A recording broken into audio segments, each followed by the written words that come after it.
सदियों साल पुरानी कहानी है।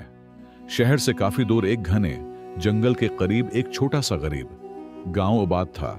वो गांव बज़ाहिर सादा और खामोश लगता, लेकिन अंदर से वो मोहब्बत, खुलूस और भाईचारे की एक जीती जाती तस्वीर था। वहां के लोग माली तौर पर कमजोर जरूर थे, मगर दिल के अमीर थे। जब में कोई मुश्किल आते सब एक हो जाते।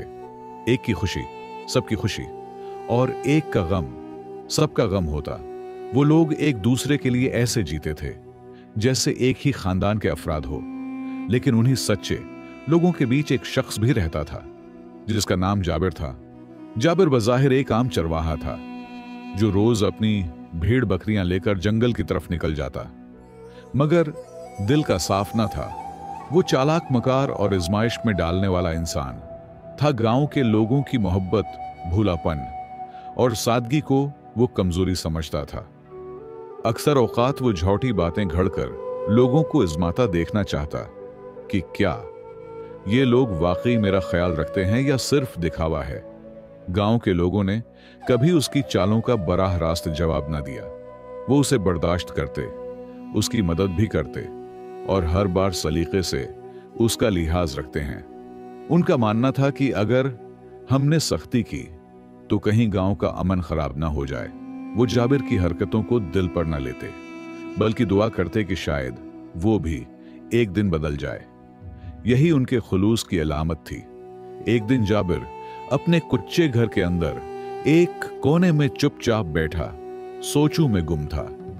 दिल में अजीब सी शैतानी चालें पल रहे थे। सोच रहा था, क्या वाकई ये मोहल्ले वाले मेरे खैर खुवाह हैं या ये सब सिर्फ मुन्ना की बातें करते हैं। मैं उन्हें आजमा कर देखता हूं कि मेरे दुख में कितने साथ देते हैं। यही सोचकर उसने एक चाल चली। उसने खुद को बीमार जाहिर कर दिया और मोहल्ले में खबर फैलवा दी कि जाबिर सख्त बीमार है।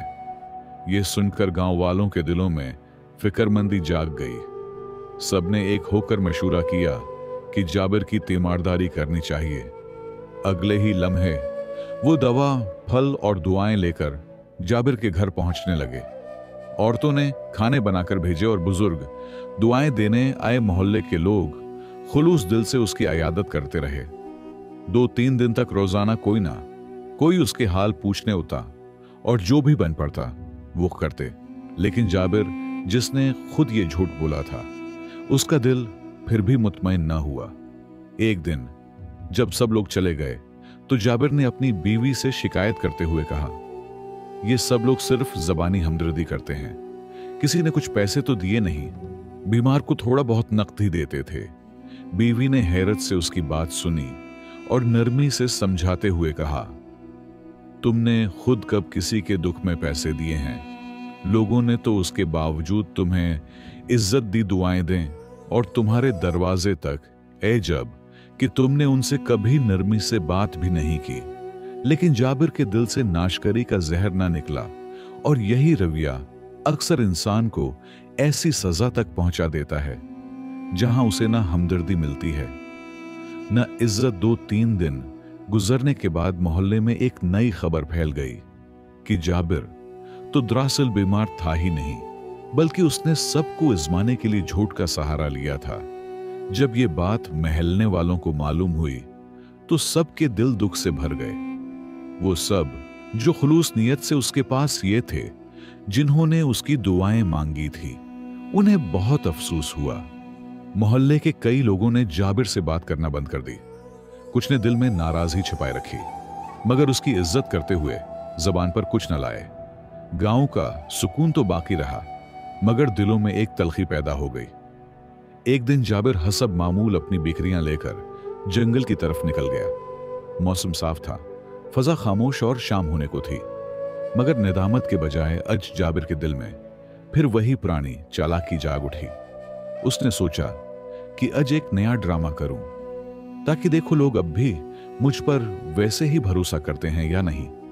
वो जंगल में जरा देर तक रखा, फिर अचानक जोर जोर से चीखने लगा, बचाओ बचाओ, शेर ने मेरी बिकरियां खा ली, मैं तबाह हो गया, बर्बाद हो गया। गांव के लोगों ने जब आवाजें सुनी तो सम गए, एक दूसरे को आवाजें दी, जाबिर मुश्किल में है, कुछ करो, कोई लकड़ी लेकर निकला। कोई कल्हाड़ी और सब दौड़ते हुए जंगल की तरफ रवाना हो गए। जब वो दौड़ते हुए जाबिर के पास पहुंचे तो क्या देखते हैं, सब बकरियां बिल्कुल सलामत इधर उधर चल रही थी। ना कोई शेर था और ना खतरा। ये मंजर देखकर सबके दिल जैसे एक लम्हे में टूट गए। सबकी आंखों में गुस्सा, मायूसी और दुख था।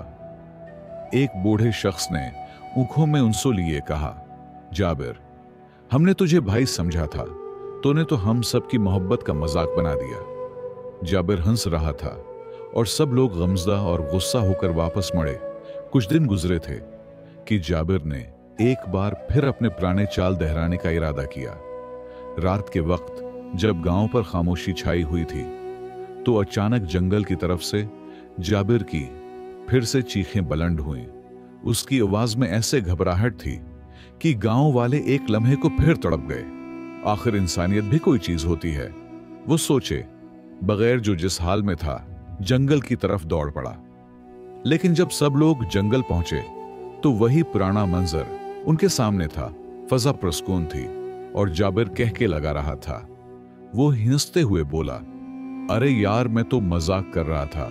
तुम लोग तो अब भी हर बार की तरह भाग होते हो, कितने भूले हो। तुम सब इस बार मोहल्ले वालों ने सिर्फ बड़ा भला ही नहीं कहा बल्कि एक फैसला भी कर लिया। उन्होंने सबके सामने इत्तेफाक किया कि अब चाहे कुछ भी हो जाए, जाबिर किसी सच में भी पुकारे तो कोई उसकी मदद को नहीं जाएगा। सबने कहा कि इंसान हमारे जज्बान से खेल रहा है, हम उसके मजाक का हिस्सा नहीं बन सकते। हम भूले जरूर हैं मगर बेवकूफ नहीं। वक्त अपने रफ्तार से गुजरता रहा और कुछ दिन बाद जाबिर ने एक बार फिर रात के वक्त वही पुराना ड्रामा दोहराने की कोशिश की। वो जोर जोर से चीखा, बचाओ, शेर ने हमला कर दिया है, मेरी बकरियां मर गईं, मेरी जान खतरे में है। मगर उस बार मोहल्ले वालों ने सिर्फ सुना और फिर खामोशी अख्तियार कर ली। रात खामोशी से गुजर गई और सुबह जब सूरज निकला तो गांव के चंद लोग मामूल के मुताबिक जंगल की तरफ गए। लेकिन वहां जो मंजर देखा वो इन सब की आंखों से नींद और जहन से खामोशी छीन गया। जाबिर की लाश जंगल में पड़ी थी। खून से लगभग इस पास उसकी बकरियां भी मुर्दा हालत में बिखरी हुई थी। उन पर जंगली दरिंदों ने हमला किया था और जाबिर की चीखें इस बार सच थी। मगर अफसोस अब सुनने वाला कोई न था। जब जाबिर की बीवी को यह खबर मिली, वो बीन करती हुई मोहल्ले के सामने अगी चीख कर कहने लगी, कोई मेरे शोहर को बचाने क्यों नहीं गया? क्यों किसी ने उसकी मदद न की? वो मर गया, उसे दरिंदे खा गए। महलने वाले खामोशी से खड़े थे। फिर एक बुजुर्ग आगे बढ़े और धीमे में मगर प्रासर लहजे में बोले, बेटी, हमने उसे 2 बार बचाने की कोशिश की मगर उसने हमारे एतमाद को मजाक समझा। दुनिया की सबसे कीमती चीज एतमाद होती है। यही वो चीज है जिसने हमें एक दूसरे से जोड़ रखा था, जो हमारे गांव की बुनियाद थी। मगर तुम्हारे शौहर ने इसी एतमाद को रोड डाला, उसे जला डाला। जब एक इंसान खुद ही अपना भरोसा खत्म कर दे तो दूसरे से मदद की उम्मीद कैसे रख सकता है? एग्रिचा, सब लोग जाबिर की मौत पर अफसरदा थे। दिल में दुख जरूर था लेकिन हकीकत भी वही थी, जो कुछ हुआ उसका जिम्मेदार वो खुद था। अगर वो अपने रवैये से लोगों का एतमाद न तोड़ता, अगर वो भरोसे का खेल न खेलता, तो शायद न वो जान से जाता, न उसकी मासूम बकरियां दरिंदों का शिकार बनते हैं। सच यही है कि जब इंसान बार बार दूसरों की नेकी को आजमाता है तो एक दिन वो नेकी उसका साथ छोड़ देती है। तो दोस्तों, ये थी छोटी मगर गहरे सबक रखने वाली कहानी। मुझे उम्मीद है आपने उस कहानी से बहुत कुछ सीखा होगा। ये कहानी हमें सिखाती है कि कभी किसी का एतबार न तोड़ो। एतमाद वो नाजुक धागा है जो दिल से बंधा होता है, और जब वो टूटता है तो महज ताल्लुक नहीं बिगड़ते बल्कि दिल भी जख्मी हो जाते हैं। वो जख्म ही से होते हैं जिन्हें मरहम भी भर नहीं पाता। किसी का भरोसा हासिल करना एक नामत है और उसे कायम रखना एक इमानत। और सबसे अहम बात यह कि किसी की मोहब्बत का मजाक मत उड़ाओ। अगर आपको ये कहानी पसंद आई हो तो हमारे चैनल उम्मी की कहानियां कोई सब्सक्राइब कर दें। शुक्रिया।